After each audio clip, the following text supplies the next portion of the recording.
Well, I'm not seeking to teach the people I met, but I am intent on blessing them, by which I think I mean I want them to be happy, joyful, full of peace, hope, joy, creativity, to be blessed. I mean, that's the sort of generally what I value in life, and what I value therefore for them, and life eternal. And I think that that's simplestly achieved by trusting in God existing, trusting in Him being all powerful and all loving, especially loving to yourself. And when I say God, I mean the personification of what you value at heart, which is something to do with peace and joy and life and fullness of life and hope and so forth. That this is the only God you could love with all your heart, soul, mind and strength. And you do need to see God personified. As a person, I mean, because that is what we relate to best. And, according to the John 17 thesis, this is life eternal, to know Thee, the only true God. So you're trusting that your God will lead you to the truth of Him, that you know Him. But it may be that what's really being said is that simply to see Him as Father is to know, that's the important bit to know. After all, to know God fully, you'd need to be God, wouldn't you? Which I suspect in some sense, if we have access to His mind, His understanding, we may in a sense gain ultimately, or have in eternity. But clearly as children here we don't have that sort of access. Though I think our very thoughts are evidence of some access, conceivably.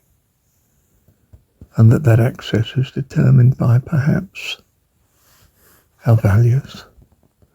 And as our values become, or shall we say, more in harmony with God's, then we have greater access to His understanding, wisdom and mind and guidance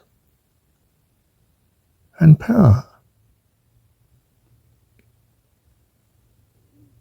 I don't think you can face the great difficulties in life without being overwhelmed, except by trusting in God in this way, as recorded here in this recording. In other words, that you need to take this approach, to choose to trust God, that you may weather the storms very well indeed. Because you will be saying in your heart, He's an all-powerful God and He loves us, loves me in particular, so to speak.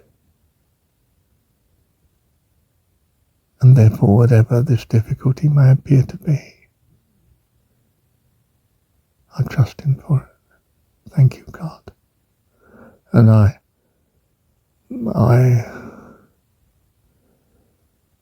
suggest that saying thank you is a part of,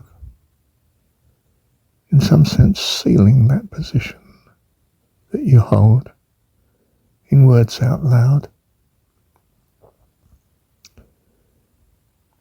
I think it's the case that dwelling on all that's good and lovely brings hope, peace of mind, joy, and creativity and love, and all blessings, all spiritual qualities, endurance, faithfulness.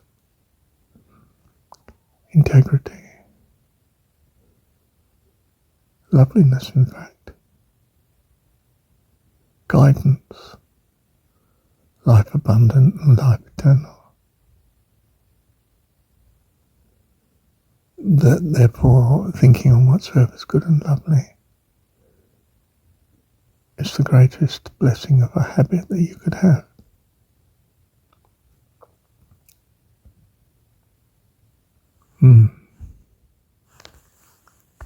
Well, that seems to be it in a sort of nutshell, concentrated. I suppose I should say that where I think our view of God is astray, we will come across difficulties, and those difficulties may cause us to cry out to God most urgently.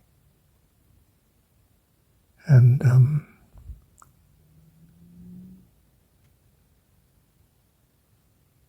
we trust, of course, that He will help adjust our values accordingly to what they should be, need to be, for life eternal. And that's the learning session that we are in here. I do not hold that we're turning this universe or this world necessarily into a paradise. We have that already in heaven. Rather, this is a classroom, and it's doing very well at its job of bringing us to life eternal.